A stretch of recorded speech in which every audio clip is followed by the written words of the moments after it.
अस्सलाम वालेकुम जी। वेख रहे हो तुसी अपना सुर्खियां चैनल ते मैं हाँ तुहाडा मेज़बान बिलाल। भरावां वास्ते रोज़ाना की नवीं तो नवीं ते अच्छी तो अच्छी वीडियो लैके हाज़र होने। उम्मीद करना भरावां नूं वीडियो पसंद आउंदी है। वीडियो नूं लाइक भी कर दिओ ते वीडियो नूं शेयर भी कर दिओ।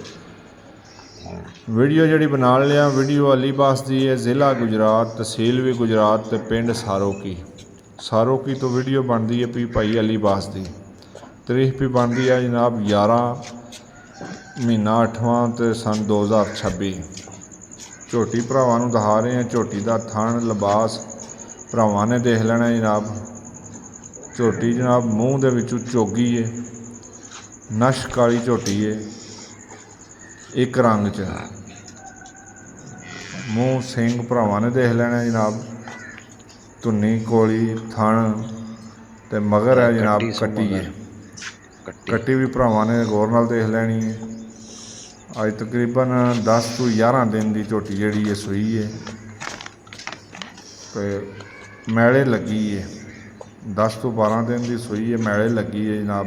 मगर कट्टी ते नश काली थण लिबास भरावां ने गौर नाल देखना। मुठ थण है जनाब पहलन झोटी का। दुध जिहड़ा अज इहदे कोले 12 किलो दुध है जनाब। ਜਿਹੜੇ ਭਰਾ ਨੂੰ पसंद आवे नंबर स्क्रीन ते लगे है जनाब। 12 किलो दुध की तसल्ली कर सकता। मूँह दीआं सालतां भरावां ने चैक कर लैणियां ने। गौर नाल जनाब झोटी देखनी है। थण लिबास तो सील साऊ चुआ झोटी का देख लैने भरावां ने। सोहनी ते मोटी चुआई पोली चुआई है जनाब। भरावां ने झोटी का शौक करना है। हड्डी पुट्ठा हड्डी एक दी है। पहलन झोटी हो के जिहड़ा थण लगे है वह भरा देखते हैं पे। मगर कट्टी भी देख लैनी है। 10 तो 12 दिन की सूई है, मैले लगी है। झोटी की जिहड़ी कीमत है वह 5,30,000। किसी भी भरा नूं पसंद आवे जनाब भाई अलीबास नाल राबता कर लैना। 5,30,000 रुपया।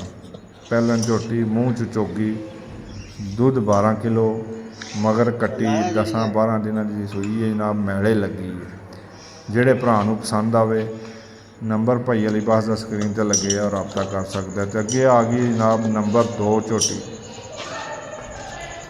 दूजन झोटी है जनाब। थण लिबास मूँह तो बल्ली धुन्नी कोली थण भरावां ने देखना। इहदा भी मुठ लिबास भरावां ने चैक कर लैना। दूजन झोटी है जनाब। झोटी का लिबास भरावां ने चैक करना। थण ते लिबास का शौक करना भरावां ने। पिछले पैर तो चेन झोटी दे। लकीर वाला लिबास है जनाब झोटी का। पुट्ठा खुड्डा भरावां चैक कर लैना। इनू अज जनाब सोए तकरीबन 14 तो 15 दिन हो गए ने। मैलों पाक हो गई है। मूँह तो बल्ली जे अखां देखनियां ने इक्को जिहियां छल्ले वालियां।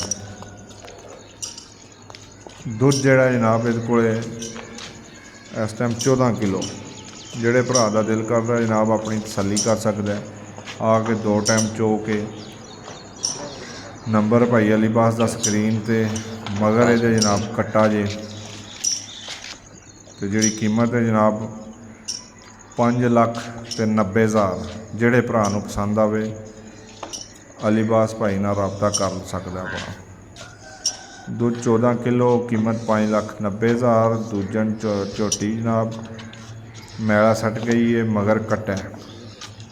इसे वीडियो के नाल जनाब इजाजत चाहांगे। अगली वीडियो के नाल फिर हाज़र होवांगे। पाकिस्तान जिंदाबाद।